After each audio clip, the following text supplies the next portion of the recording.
ಕಬೀರ ಮಹಾಸ್ವಾಮಿಗಳು ತಮ್ಮ ವಿದ್ಯಾಮಂದಿರದಲ್ಲಿ ತಮ್ಮ ಆಶ್ರಮದಲ್ಲಿ ಇಟ್ಟುಕೊಂಡ ದಿನನಿತ್ಯ ಆ ಸಂಸ್ಕೃತಿ ವಿದ್ಯಾಭ್ಯಾಸ ಮಾಡಿಸ್ತಿದ್ರು. ಆ ತಾಯಿ ಸಣ್ಣ ಮಗಳು 7-8 ವರ್ಷದ ಮಗಳು ಲಿಂಗಮ್ಮ ಆ ವಿದ್ಯಾ ಸಂಸ್ಕೃತಿ ಜೊತೆಗೇನೆ ಆ ತಾಯಿ ಶಿವಯೋಗ ಸಹಿತ ತಾನೇ ಚಿಂತನ ಮಾಡಕತ್ತಳು. ಶಿವಯೋಗ ಚಿಂತನ ಮಾಡಕತ್ತಳು. ಧ್ಯಾನ, ತಪ, ವೈರಾಗ್ಯ ಇವೆಲ್ಲ ಆಟೋಮೆಟಿಕ್ ತಾನೇ ತನ್ನಿಂದ ಕಲಿತು ದಿನನಿತ್ಯ ಇದನ್ನೆಲ್ಲ ಹಿಂಗ ಆ ಮಗಳು ಪ್ರವೀಣಾನು ವಿದ್ಯಾದೊಳಗಂದ್ರೆ ಬಹುತೇಕ ಅದು ಹೇಳುವಂಗಿಲ್ಲ, ಅಷ್ಟೊಂದು ಆ ಮಗಳು ಪ್ರವೀಣರಾದಳು. ಮುಂದ ಊರ ಜನ ಹತ್ತಿದ್ರು, ಏನಪ್ಪಾ ಎಂಥ ಮಗಳು ಹರಿದ್ರ ಅನಂತರಾಯ ಶಿರಸಮ್ಮ. ಬಹುತೇಕ ಈ ಮಗಳ ನೋಡಿದ್ರ ಈಕಿ ಇಂಥ ಸಾಮಾನ್ಯ ಮಗಳಲ್ಲ. ಹಿಟ್ಟು ಸಣ್ಣ ವಯಸ್ಸಿನಲ್ಲಿ ಗುರು, ಲಿಂಗ, ಜಂಗಮ, ಪಾದೋದಕ, ಪ್ರಸಾದ, ಶಿವಯೋಗ ಇಷ್ಟೆಲ್ಲ ಈ ಮಗಳ ಅಭ್ಯಾಸ ಮಾಡಿಕೊಂಡು ಈ ಸಂಸ್ಕಾರಗೊಂಡಾಳಂದ್ರೆ ಬಹುತೇಕ ಈಕಿ ಸಾದಾ ಮಗಳಲ್ಲ, ಈಕಿ ಸಾಕ್ಷಾತ್ ಪಾರ್ವತಿ ದೇವಿ ಇಟ್ಟಿರ್ಬೇಕಂತ ಊರಾನ ಜನ ಮಾತಾಡುತ್ತಿದ್ರು.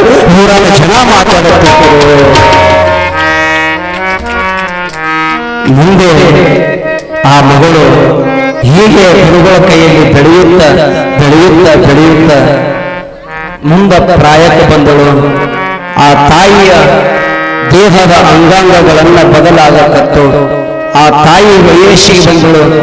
16 ಮುಗಿದು 17 ವಯಸ್ಸಿಗೆ ಬಂದಳು. ಅವಾಗ ತಾಯಿ ತಂದೆ ಕೂಡಿ ಶಿರಸಮ್ಮ ಮತ್ತು ಅನಂತರಾಯ ಕೂಡಿಕೊಂಡು ತಾಯಿ ತಂದೆ ಮಧ್ಯರಾತ್ರಿ ಒಳಗ ಊಟ ಮಾಡಿ ಮಲಗುವಂತ ಸಮಯದೊಳಗ ವಿಚಾರ ಮಾಡ್ತಾರೆ, ನಮ್ಮ ಮಗಳು ಬೆಳೆದು ದೊಡ್ಡಕ್ಕೆ ಆದಳು, ಇನ್ನ ನಮ್ಮ ಮಗಳಿಗೆ ಮದುವೆ ಮಾಡಬೇಕು ವಿಚಾರ ಮಾಡಕತ್ತಾರ. ಇಬ್ಬರು ಗಂಡ ಹೆಂಡತಿ ಕೂಡ್ಕೊಂಡು ರಾತ್ರಿ ಮಲಗುವಂತ ಸಮಯದೊಳಗ ಲಿಂಗಮ್ಮ ತಾಯಿ ಒಳಗ ಮನ್ಕೊಂಡಾಳ. ವಯಸ್ಸಿಗೆ ಬಂದಾಳ ಮಗಳ, ಈಕಿನ ಮದುವೆ ಮಾಡ್ಬೇಕಂತ ಗಂಡ ಹೆಂಡತಿ ಮಾತಾಡಕತ್ತಾರ. ಮಾತಾಡುವಂತ ಸಮಯದೊಳಗ ಅವಾಗ ತಾಯಿ ಶಿರಸಮ್ಮ ಆಗ್ತಾಳ, ಈ ನನ್ನ ಮಗಳು ವೈದ ಅಲ್ಲಿ ಇಲ್ಲಿ ಹೊರಗೆ ಕೊಡುದು ಬೇಡ, ನಮ್ಮ ಮನ್ಯಾಗ ಸ್ವತಃ ನನ್ನ ತಮ್ಮ ಅದಾನ, ನನ್ನ ತಮ್ಮಗೆ ಕೊಡೋಣ ಅಂತ ಶಿರಸಮ್ಮ ತಾಯಿ ಗಂಡ ಅನಂತರಾಯ ಹೇಳಕತ್ತಾಳ. ಅವಾಗ ಗಂಡ ಅನಂತರಾಯ ತಾನ, ನನ್ನ ಮಗಳು ಆದಿಶಕ್ತಿ ಪಾರ್ವತಿ ಅವತಾರದ ಕದಾಳ, ಇಂಥ ಮಗಳನ್ನ ವೈದ್ಯನ ಹುಚ್ಚು ತಮ್ಮಗ ನಾ ಕೊಡಂಗಿಲ್ಲ ಕತ್ತಾನ. ಹೇ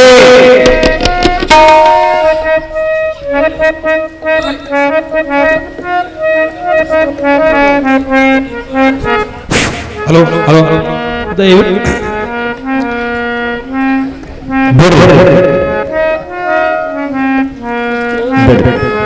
ಈಗ ಅದು ಮಾತಾಡ್ತೇವೆ ನೋಡೋದು ಕೋರಿ ಒಂದು ಕೆಲಸ ಮಾಡಿ, ಹುಡುಗರಿಗೆ ಎಬ್ಬಸನ ಹೇಳ್ತೇನೆ, ಅಲ್ಲಿ ಹಿಂದಾಕ ದಿನ ನಮಗೂ ಸಾಕಾಗಿ ಹೋಗೈತೆ, ಎಬ್ಬಸರ ಕಡೆ ಹಿಂದಾಕ. ಆ ಹುಡುಗರು ಎಬ್ಬಸ್ರಿ ಏ ಎಬ್ಬಸಪ್ಪ ಇನ್ನೇನು ಎಬ್ಬಸ, ಆ ಹುಡುಗರು ಎಬ್ಬಸ್ ಆ ಕಡೆ ಹಿಂದಾಕಿದ್ರಿ ಹಿಂಗಾದ್ರೆ ಸಜ್ಜಾಗಲಿದೆ. ಎಬ್ಬಸ್ ಕೂರ್ಸ್ಬೇಡ, ಪುಡಿ ಅಲ್ಲಿ ಹಿಂದೆ ಆ ರೋಡ್ ಮೇಲೆ ಕೂರ್ಸ್ರು.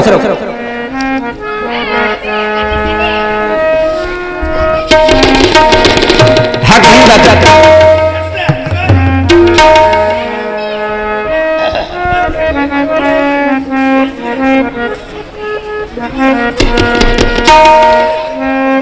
ಏನ್ ತಗೊಂಡು ನೀವು ನಾಳೆ ಯವ್ವ ಮತ್ತೊಬ್ಬರ ಮನೆಗೆ ಮಾಡಿಕೊಟ್ರೆ ನಿಮ್ಗೆ ಬಂದು ಮನ್ಯಾಗ ಬಂದಿರ್ತಾವೆ. ದಗದ ಬಾ ಡೇಂಜರ್. ಯಾಕೆ ಹೇಳ್ತೀನಿ ಅಂದ್ರೆ ಅವಕ್ಕ ಮಾರಿ ನೋಡಿದ್ರೆ ಹೇಳ್ತೀನ, ಅಕಸ್ಮಾತ್ ಗಂಡಗ ಟೊಂಕಾಪುರದಾರೆ ಬಂದು ಕುಂದಿರ್ತಾವ. ಅಕಸ್ಮಾತ್ ಗಂಡ ಟೊಂಕಾಪುರ ಆಗಲಿಲ್ಲ ಅಂದ್ರೆ ಗಂಡ ತಗೊಂಡು ಬಂದು ಹಾಕಳಕ ನಿಮ್ಗೆ ಮೂಲ ಆಗ್ತಾವ. ನಾ 7 ಲಕ್ಷ ಇಟ್ಕೊಡಿ. ಯಾರು ಮಾಡ್ಬೋದ್ರಿ? ಅಲ್ಲ, ಅದನ್ನೇ ಹೇಳಕತ್ತೀನಿ. ಸಣ್ಣ ಮಗಳು ಲಿಂಗಮ್ಮನ ಇತಿಹಾಸವನ್ನ ಹೇಳಕತ್ತೀನಿ. ಕೇಳ್ತಾವಂತ ನಾವು ತಿಳ್ಕೊಂಡೀವಿ, ಅವು ಕೇಳಕ ತಯಾರಿಲ್ಲ. ಅವು ಹುಡುಗರು ಆಟನೇ ಹಂಗೆ ಅದ, ಏನು ಮಾಡಕ್ ಆಗೋದಿಲ್ಲ. ಅವು ಹುಡುಗರ ಹೆಂಗ ಹೇಳ ನಿಮ್ಗೆ ಒಂದು ಮಾತು ಹೇಳ್ತೀನಿ. ನಾ ಸುಮ್ಸ ಒಂದು ಮಾತು ಬಾಳ್ತಾವಲ್ಲಿ ಹೇಳಿನ ಡೊಳ್ಳಿನ ಪದ್ದಾಗ ಅದು ಸುಮ್ಮನೆ ಮಾತು ಹೇಳ್ತೀನಿ. ಈಗಿನ ಹುಡುಗರು ಎಷ್ಟು ಡೇಂಜರ್ ಅದಾವ. ಶಾಲ್ಯಾಗ ಇಂಥ ಹುಡುಗರು ಶಾಲೆ ಓದ್ತಿರಲ್ಲ ನೀವು? ಹೋಗ್ರಿ, ನೀವು ಹೋಗಕತ್ರಿ ಸುಮ್ಮನೆ. ಇಂಥ ಹುಡುಗರು ಶಾಲ್ಯಾಗ ಹುಡುಗರು ಕೂತಿದ್ವು ಅಂತ ಇಲ್ಲಿ ಹ್ಯಾಂಗ ಕೂತಾವ, ಈಚ ಕಡೆ ಹುಡುಗರು ಆಚ ಕಡೆ ಹುಡುಗಿಯರು. ಮಾಸ್ತರ್ ಎಬ್ಬಸ್ ನಿಂದ್ರಸ, ಏ ತಂಗಿ, ಎಷ್ಟು ದಿನ ನೀವು ನನ್ನ ಕೈಯಾಗಿ ವಿದ್ಯಾಭ್ಯಾಸ ಕಲ್ತೀರಿ, ಇವಾಗ ಇನ್ನು ಬೆಳೆದು ದೊಡ್ಡವರಾಗಿರಿ, ಇನ್ನು ಮುಂದೆ ಬೆಳೆದು ದೊಡ್ಡವರಾದ ಬಳಿಕ ಏನು ಸಾಧನೆ ಮಾಡ್ಬೇಕಂತ ಮಾಡಿರಿ ಅಂತ ಮಾಸ್ತರ್ ಒಂದು ಹುಡುಗಿಗೆ ಎದ್ದು ನಿಂದ್ರಸ್ತ, ಏ ತಂಗಿ ಲಕ್ಷ್ಮಿ ಎದ್ದು ನಿಂದ್ರಂದ. ಮತ್ ನೀ ಯಾರು ಲಕ್ಷ್ಮಿ ಎದ್ದಿತಿ? ಸಾಲಿಂದ ಹೇಳಕತ್ತೀನಿ ನಾನು. ಲಕ್ಷ್ಮಿ ಎದ್ದು ಯಾನ್ರಿ ಸರ್ ಅಂದ್ರು. ಅಲ್ಲ ತಂಗಿ, ಬೆಳೆದ ದೊಡ್ಡಾಕಿ ಆದ ಬಳಿಕ ಏನು ಸಾಧನೆ ಮಾಡ್ಬೇಕಂತ ಮಾಡಿ ಅಂತ ಮಾಸ್ತರ್ ಕೇಳ್ದ ಹುಡುಗಿಗೆ. ಅವಾಗ ಕೇಳಿದ್ರು, ಹ್ಯಾಂಗ ಸರ್, ಇದೇ ಮಣ್ಣಿಗಾಗಿ ಹೋರಾಡಿರ್ತಕ್ಕಂಥ, ಇದೇ ದೇಶಕ್ಕಾಗಿ ಹೋರಾಡಿರ್ತಕ್ಕಂಥ ಕಿತ್ತೂರು ರಾಣಿ ಚೆನ್ನಮ್ಮನಂತ ಮಗಳ ಹಡಿಬೇಕಂದ್ರೆ ನನ್ನ ಉದ್ದೇಶ ರೀ ಅಂದಳಕ್ಕೆ. ಮಾಸ್ತರ್ ಅಂದ ಬೇರೆ ಬಿಟ್ಟು ತೆವಕೊಂಡ್ರು ತಂಗಿ ಅಂದವ. ಮತ್ತೊಂದು ಹುಡುಗಿ ಮಗನಾಗ, ಏ ಕಮಲಾಕ್ಷಿ ನೀ ಯಾಕೆ ಅಂದವ. ಅವಾಗ ಕಮಲಾಕ್ಷಿ ಬಂತು, ಯಾನ್ರಿ ಸರ್ ಅಂದ್ರು. ಅಲ್ಲ ತಂಗಿ, ಈ ಬೆಳೆದ ದೊಡ್ಡಾಕಿ ಆದ ಬಳಕ ಶಿಕ್ಷಣ ಕಲಿತ ಬಳಕ ಮುಂದೆ ಏನು ಸಾಧನೆ ಮಾಡ್ಬೇಕಂತ ಮಾಡಿ ಅಂತ ಮಾಸ್ತರ್ ಕೇಳ್ದಂತ. ಆ ಹುಡುಗಿ ನೋಡ್ರಿ ಸರ್, ಆಕಿ ಇದೇ ಮಣ್ಣಿಗಾಗಿ ಓಡಾಡಿರ್ತಕ್ಕಂಥ ಕಿತ್ತೂರು ರಾಣಿ ಚೆನ್ನಮ್ಮನಂತ ಮಗಳು, ಸಂಗೊಳ್ಳಿ ರಾಯಣ್ಣಂತ ಮಗ ಯಾರು ಕಿತ್ತೂರು ರಾಣಿ ಚೆನ್ನಮ್ಮನಂತ ಮಗಳು ಹಡದ್ರ, ನಾ ಇದೇ ದೇಶಕ್ಕಾಗಿ ಹೋರಾಡಿರ್ತಕ್ಕಂಥ ವೀರ ಶೂರ ಧೀರ ಪುಂಡ ಪ್ರಚಂಡ ದೃಷ್ಟ ಬ್ರಿಟಿಷರ ದಂಡ ಸಂಗೊಳ್ಳಿ ರಾಯಣ್ಣಂತ ಮಗ ಹಡಿಬೇಕಂತ ಮಾಡಿದ್ರಿ ಇವತ್ತಿಗೆ. ಮಾಸ್ತರ್ ಅಂದ, ನೀವಿಬ್ರು ಹಡಿದ ಹೇಳಂತ ತಿಳ್ಕೊಂಡ್ರ ಮಗ ಇಂತ ಕೂತಿದ್ದ. ಇದ ನೋಡಿ ಈ ಹುಡುಗ ಆರಿ ಮುಂದೆ ಕೂತ್ ನಗತಾನ, ಮಗ ಹಲಗಿಸಿದ ಅಂತ. ಇಂಥ ಒಬ್ಬ ಕೂತಿದ, ಏ ಸಿದ್ದಪ್ಪ ನೀ ಅದ್ಯಂತ ನಾವು ಮಾಸ್ತಾರ. ಈ ಹುಡುಗಿ ಅದ್ಯತ್ತ, ಯಾನ್ರಿ ಸರ್ ಅಂದ. ಅಲ್ಲ ಬೆಳೆದು ದೊಡ್ಡವಾದ ಬಳಕ ಏನು ಸಾಧನೆ ಮಾಡ್ಬೇಕಂತ ಮಾಡಿ ಅಂತ ಮಾಸ್ತರ್ ಕೇಳೋದಂತ. ಅವಾಗ ಇವ ಅಂದ, ಅದೇ ಭಾಳ ದೂರದಲ್ಲಿ ಬಿಡ್ರಿ ಅಂತ. ಏಯ್ ದೊಡ್ಡದಲ್ಲಿ ಸಾಣದಲ್ಲಿ ಹೇಳ ಮಗನ ಅಂದವ. ಅವಾಗ ಈ ಹುಡುಗಂದ, ನೋಡ್ರಿ ಸರ್, ಇದೇ ಮಣ್ಣಿಗಾಗಿ ಹೋರಾಡಿರ್ತಕ್ಕಂಥ ಕಿತ್ತೂರು ರಾಣಿ ಚೆನ್ನಮ್ಮನಂತ ಮಗಳು ಸಂಗೊಳ್ಳಿ ರಾಯಣ್ಣಂತ ಮಗ ಅವ್ರಿಬ್ರು ಹಡಿಬೇಕಂತ ಮಾಡಿದ್ರ, ಅವ್ರಿಬ್ರು ಮನಸ್ಸು ಮಾಡಿದ್ರೆ ಅವ್ ಎರಡು ಮಕ್ಕಳನ್ನ ಅಪ್ಪ ಬಗತ್ ಮಾಡಿದ್ರ. ಶಿವಸಾಂಬುಜಗಳ ಪಾರ್ವತೇಶ್ವರ ಮಹಾದೇವ. ಈಗಿನ ಮಕ್ಕಳು ಇಂಥ ಹುಟ್ಟ್ಯಾವ. ಇವೇನ್ ನಮ್ಮ ತಾಯಿ ತಂದೆ ಹೆಸರು ತರವನು ಅಲ್ಲ, ತವ್ರ ಮನೆ ಹೆಸರು ತರವನು ಅಲ್ಲ, ಈ ಕಡೆ ಗಂಡನ ಮನೆ ಹೆಸರು ತರವನು ಅಲ್ಲ. ನಾವು ಒಂದೇ ಒಂದು ಮಾತು ವಿನಂತಿ ಮಾಡ್ತೀನಿ. ನಾ ಮೊನ್ನೆ ಹೇಳಿನಲ್ಲ, ನಿಮ್ಮ ಮಕ್ಕಳಿಗಾಗಿ ಆಸ್ತಿ ಮಾಡಬೇಡ್ರಿ, ಕರೆ ನಿಮ್ಮ ಮಕ್ಕಳನ್ನ ಆಸ್ತಿಯಾಗಿ ಮಾಡಿಟ್ರಿ ಅಂದ್ರೆ ನಿಮ್ಮ ತಾಯಿ ತಂದೆ ಹಡದವ್ರಿಗೂ ಒಂದು ಹೆಸರು ತರ್ತಾರ, ಮತ್ತ ಕೊಟ್ಟ ಮನ್ಯಾಗ ಒಂದು ಹೆಸರು ತರ್ತಾರ. ಅದನ್ನ ಬಿಟ್ಟು ನಮ್ಮ ಮಕ್ಕಳು ಬೆಳಿತಾವತ್ ನೀವು ಕೂತ್ರಿ ಅಂದ್ರೆ ಅದ್ರ ಮುಂದೆ ನಿಮಗೆ ಮೂಲ ಆಗ್ತದೇವ, ನಾ ಏನು ಹೇಳಂಗಿಲ್ಲ. ಅದಕ್ಕಾಗಿ ಇಲ್ಲಿ ಹೇಳೋ ತಾತ್ಪರ್ಯ ಏನದಂದ್ರೆ, ಲಿಂಗಮ್ಮ ತಾಯಿ ಬೆಳೆದು ಪ್ರಾಯಕ್ಕೆ ಬಂದಾಳ,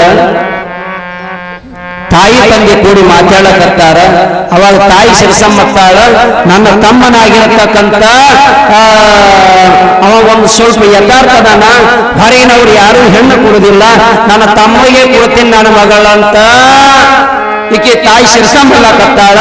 ಅವ ಗಂಡ ಅನಂತರ ಎತ್ತಾನ, ನನ್ನ ಆದಿಶಕ್ತಿ ಪಾರ್ವತಿ ಅವತಾರ ಎತ್ತಿ ಬಂದ ಮಗಳು ಅಂತ ನಿನ್ನ ಹುಚ್ಚು ತಮ್ಮ ಕೊಡಂಗಿಲ್ಲ ಅಂತ ಇವ ಅಲ್ಲಕತ್ತಾನ. ಗಂಡ ಹೆಂಡತಿ ರಾತ್ರಿ ಜಗಳ ನಡೆದದ, ಗಂಡ ಹೆಂಡತಿ ವಾದವಾದ ನಡೆದ ಸಮಯದಲ್ಲಿ ಲಿಂಗಮ್ಮ ಒಳಗೆ ಮನ್ಕೊಂಡಲ್ಲಿ ಹಂಗದಾವೇನು ಇಲ್ಲ, ಯಾಕ ಹಂಗ ನಾವು ಭಕ್ತಿ ಮಾಡಿ ಹಾಡದಿಲ್ಲ, ಸುಮ್ಮನೆ ಎಲ್ಲಾರು ಹರಿದಾರ ಮಾಡ್ಯಾಕ ಹಾಡ್ದೇವು ನಾವು. ಮನೆ ಮಕ್ಕಳು ಬೆಳೆಸೋದು ಹೆಂಗೆ ಬೆಳೆಸ್ಬೇಕಲ್ಲ. ಇಲ್ಲಿ ಶಿರಸಮ್ಮ ತಾಯಿ ಮತ್ತೊಬ್ಬರ ಕೈಯಾಗ ಕೊಡ್ಬೇಕಾದ್ರೆ ಯಾರ ಲಿಂಗ ಧಾರಣ ಮಾಡ್ಕೊಂಡಾರ ಅವ್ರ ಕೈಯಾಗ ಕೊಡ್ತಿದ್ದಳು, ಯಾರ ಲಿಂಗ ಧಾರಣ ಮಾಡ್ಕೊಂಡಿಲ್ಲ ಅವ್ರ ಕೈಯಾಗ ಆ ಖುಷಿ ಕೊಡ್ತಿದ್ದಿಲ್ಲ. ಮುಂದೆ ಎಲ್ಲಾರು ಬಂದವರು ಆ ಖುಷಿನ ಮುಖ ದೂರಿಂದ ನೋಡಿ ಎಲ್ಲಾರು ಪ್ರಸಾದ ಮಾಡಿ ಆ ಗುಗ್ರಿ ತಿಂದು ಎಲ್ಲಾರು ಮನೆ ಕಡೆಗೆ ಹೋದ ಬಳಕ ಆ ಖುಷಿಗೆ ದಿನನಿತ್ಯ ಆ ತಾಯಿ ಶಿರಸಮ್ಮ ಆ ಖುಷಿನ ನೇಮಿ ಆಗಿತ್ತು ನೋಡ್ರಿ. ಆ ತಾಯಿ ಶಿರಸಮ್ಮ ದಿನನಿತ್ಯ ಎದ್ದ ಮುಂಜಾನೆ ಎದ್ದ ಕೂಡಲೇ ಆ ಖುಷಿಗೆ ಜಳಕ ಮಾಡಿಸಿ ತಾನು ಜಳಕ ಮಾಡಿ ಎದಿಗೆ ಹಚ್ಕೊಂಡಳಂದ್ರೆ ಆ ಕೂಸ ಮಲಿ ಕುಡಿತಿತ್ತಂತ. ಅಕಸ್ಮಾತ್ ಆ ತಾಯಿ ಶಿರಸಮ್ಮ ಜಳಕ ಮಾಡ್ಲಾರ್ದೆ ಮಲಿಗೆ ಹಚ್ಕೊಂಡಳಂದ್ರೆ ಆ ಕೂಸ ಮಲಿ ಹಿಡಿತಿದ್ದಿಲ್ಲಂತ.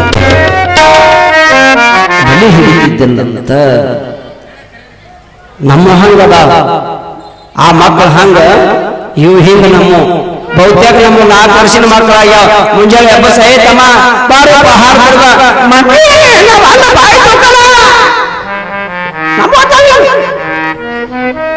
ಖರೆ ವ್ಯತ್ಯಾಸ ನಮ್ಮ ಹಿಂಗಾಗ್ತಾವ. ಆ 13 ದಿವಸದ ಮಗಳು ಆ ಲಿಂಗಮ್ಮ ತಾಯಿ ತನ್ನ ತಾಯಿ ಆಗಿರತಕ್ಕಂಥ ಶಿರಸಮ್ಮ ಮುಂಜಾನೆ ಬೆಳಗಿನ ಜಾವಕ್ಕೆ ಎದ್ದು ತಾನು ಜಳಕ ಮಾಡಿಕೊಂಡು ಆ ಖುಷಿನ ಜಳಕ ಮಾಡಿಸಿ ಆ ಶಿರಸಮ್ಮ ತಾಯಿ ಲಿಂಗ ಪೂಜೆ ಮಾಡಿಕೊಂಡ ಬಳಿಕ ಆ ಖುಷಿಗೆ ಎದಿಗೆ ಹಚ್ಕೊಂಡ್ರೆ ಕೂಸು ಮಲಿ ಕುಡಿತಿತ್ತಂತ. ಇಂಥ ಒಂದು ಸಂಸ್ಕಾರ ಇರುವಂತ ಶಿರಸಮ್ಮ ದಿನನಿತ್ಯ ಮಗಳಿಗೆ ಪೂಜಾ ಪುನಸ್ಕಾರ ಲಿಂಗ ಜಂಗಮ ಪಾದಕ ಪ್ರಸಾದ ದಿನನಿತ್ಯ ಜಂಗಮ ಮೂರ್ತಿಗಳ ಮನೆಗೆ ಬಂದ್ರಂದ್ರ ಮುಂಜಾನೆ ಆ ಖುಷಿಗೆ ಜಳಕ ಮಾಡಿಸಿ ಆ ರಗತಗಣ್ಣೆ ಖುಷಿ ಲಿಂಗಮ್ಮಗ ಆ ಜಂಗಮರ ಪಾದಕ ನಮಸ್ಕಾರ ಮಾಡಿಸ್ತಿದ್ದಳು. ಇಲ್ಲಿ ಅಪ್ಪಗಳು ಬರ್ತಾರಲ್ಲ ನಮ್ಮ ಅಪ್ಪಗಳು ಮುಂಜಾನೆ ಆದ ಕೂಡಲೇ ನಾ ಅಪ್ಪಗಳು ಇವತ್ತಿಗೆ ನೋಡಿಲ್ಲ, ಬಹುತೇಕ ನಾನು ನೋಡಿದಿಲ್ಲ. ಅಪ್ಪಗಳು ಮುಂಜಾನೆ ಭಿಕ್ಷಾಟು ಬಂದ್ರು ನಾವು ಖುಷಿ ಅನಿಸ್ತು. ಈಗ ಎಲ್ಲ ಕೆಲವೊಬ್ರು ಆ ಭಿಕ್ಷಾಟು ಹೋಗೋದು ಬಿಟ್ಟು ಬಿಟ್ಟಾರ. ಯಾಕ ಹಾದ ಕೂಡಲೇ ನೀಡವ್ರಿಲ್ಲ, ನೀಡಿಸ್ಕೊಳ್ಳೋರು ಆದ್ರ ನೀಡವ್ರಿಲ್ಲ, ನೀಡಿಸ್ಕೋರಿಲ್ಲ. ಹಿಂಗಾಗಿ ಎಲ್ಲ ಜಗತ್ತಿನವರು ಯಾಕ ಅವ್ರು ನಿಮ್ಮ ಮನೆಗೆ ಬರ್ತಾರ, ಅಪ್ಪಗಳು ಬಂದಾರ ನಿಮ್ಗೆ ನಿಮ್ಮ ಮನೆಗೆ ಬಹುತೇಕ ಅವ್ರ ಮನೆಯಾಗ ಏನು ಹಿಟ್ಟಿಲ್ಲತ್ತೀರಿ, ಅವ್ರ ಮನೆಯಾಗ ಏನು ಜ್ವಾಳ ಇಲ್ಲತ್ತೀರಿ. ಎದಕ್ ಬರ್ತಾರೆ ಅವರು? ಎದಕ್ ಬರ್ತಾರ? ನಿಮ್ಮ ಹಿಟ್ಟು ನೀಡಿಸ್ಕೊಂಡು ಹೋಗಕ್ ಬರಂಗಿಲ್ಲ. ಅವ್ರು ಎದಕ್ ಬರ್ತಾರ ಅಂತ ಕೇಳಿದ್ರೆ ನೀವು ಹಿಟ್ಟು ನೀಡ್ತೀರಲ್ಲ, ನೀವು ತಿಳ್ಕೊಂಡಿರಲ್ಲ ನಾವು ಹಿಟ್ಟು ನೀಡಿವಿ ಅಂತೇಳಿ.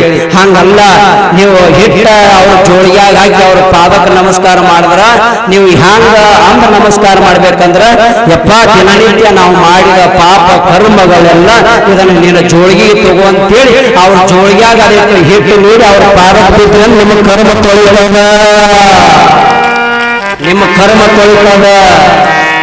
ಮತ್ತ ಅದನ್ನ ಬಿಟ್ಟು ಮುತ್ತೆ ತಿನ್ನ ಬರ್ತಾನ ಮನೆಗೆ ಹಿಟ್ಟು ಏನು ಕೂತ್ಕೋತೀರಿ. ಮತ್ತೆ ಅದಕ್ಕೆ ಒಬ್ಬರು ಪದ ಬರೀತಾರ, ಯೋಗಿ ಭಿಕ್ಷಕ್ಕೆ ಬಂದ ಆ ಶಿವ ಯೋಗಿ ಜೋಲಿಗೆ ತಂದ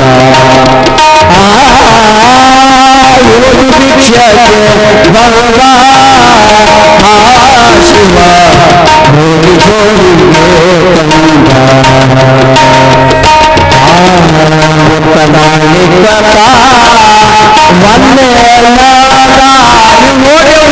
ಮುಟ್ಟ ಮಾಡಿಕೊಳ್ಳ ಅವ್ರು ಜೋಳಿಗೆ ಹಾಕ್ರಿ, ಅವ್ರು ತಗೊಂಡಿಲ್ಲ, ಅವ್ರು ನಿಮ್ಗೆ ಬಂದಾರ. ನನ್ನ ಪಾಪ ಇಲ್ಲಾಕ ನಿಮ್ ಮುಟ್ಟಾರ ನಾವು ಇಲ್ಲಕ್ ಬಂದಾರ ಏನೋ ಮುಟ್ಟ ಮಾಡ್ಲಿಕ್ಕಪ್ಪ ಒಂದೇ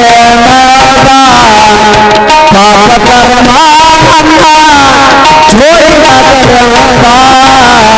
ಯೋಗಿ ಭಿಕ್ಷಕ್ಕೆ ಸಾಧು ಯೋಗಿ ಭಿಕ್ಷಕ್ಕೆ ಬಂದ ಶಿವ ಯೋಗಿ ಜೋಳಿಗೆ ಶಿವ ಸಂಗಮ ಪಾರ್ವತಿ ಶಿವ ಹರ ಹರ ಮಹಾದೇವ.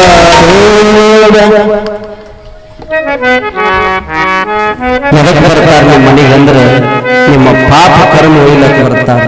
ಹಾಗೆ ಇಲ್ಲಿ ಶಿರಸಮ್ಮ ತಾಯಿ ಮನೆಗೆ ಭಿಕ್ಷುಕರು ಬಂದಾಗ ಆ ಜಂಗಮ ಮೂರ್ತಿಗಳು ಬಂದಾಗ ಅವರ ಪಾದಕ್ಕೆ ನಮಸ್ಕಾರ ಮಾಡಿಸ್ತಿದ್ರು ದಿನನಿತ್ಯ ಖುಷಿ. ಹಿಂಗೆ ಆಗಿತ್ತ. ಸುಮ್ಮನೆ ಒಂದು ಮಾತು ಹೇಳ್ತೀನಿ ನಿಮಗ, ಯಾಕೆ ನೀವು ಒಂದು ಮಾತಂದೆ, ನೀಡಿಸ್ಕೋರಿದ್ದಾರ ನೀಡವ್ರಿಲ್ಲ, ನೀಡವ್ರಿದ್ರೆ ನೀಡಿಸ್ಕೋರಿಲ್ಲ. ಮುಂಜಾನೆ ಒಬ್ಬರು ಸ್ವಾಮಿಗಳು ಆ ಒಬ್ಬ ತಾಯಿ ಮನೆಗೆ ಹೋದ್ರಂತ, ಯಾವಾಗ ಭಿಕ್ಷೆ ಅಂದ್ರು. ಅವಾಗ ಅಕ್ಕಿ ಅಂದ್ರು, ಮುತ್ಯ ನಾವ ಜರ ಹೇಳಕ್ ಲೇಟ್ ಆಗ್ಯದ, ಇನ್ನ ಏನು ಮಾಡಿಲ್ಲ ಅಡಿಗೆ, ಇನ್ನೊಂದು ತಾಸು ಬಿಟ್ಟು ಮಾಡ್ತೀನಿ ಬಂದು ನೀಡಿಸ್ಕೊಂಡು ಹೋಗಿ ಅಂದಳಕ್ಕೆ. ಅವಾಗ ಇವ ಭಾಳ ಸ್ವಾಮಿ ಸುಮ್ ಕುಂದಿರ್ಬೇಕಿಲ್ಲ, ಇವ ಸುಮ್ ಕೂಡ್ಲಿಲ್ಲ. ಇವ ಮತ್ತ ಹೊಳ್ಳಿ ಬರ್ಲಾಕ ಲೇಟ್ ಆಗ್ತದ, ನಂದೊಂದು ನಂಬರ್ ತಗೋ, ನೀ ಎಲ್ಲ ಅಡಿಗೆ ಮಾಡೋದಾಗ ನನ್ನ ಫೋನ್ ಮಾಡು, ಬಂದು ನಿಲ್ಸ್ಕೊಡ್ತೀನಿ ಅಂದವ. ಅವಾಗ ಭಾಳ ಹುಷಾರಿದ್ರು. ಮುತ್ಯ ನೀ ಮತ್ತ ಅಡಿಗೆ ಮಾಡಿ ಫೋನ್ ಹಚ್ಚಿ ಕರ್ಸ್ಕೊಂಡು ಬರ್ಬೇಕಾ, ಲೇಟ್ ಆಗ್ತದ, ನಿನ್ನ ನಂಬರ್ ಕೊಡ್ತೀಯಲ್ಲ, ಅದು ಎಲ್ಲ ಅಡಿಗೆ ಮಾಡಿದ ಕೂಡಲೇ ಅದನ್ನೆಲ್ಲ ಫೋಟೋ ಹೊರಗೆ ವಾಟ್ಸಪ್ ಬಿಡ್ತೀನಿ, ಅಲ್ಲೇ ಕೂತು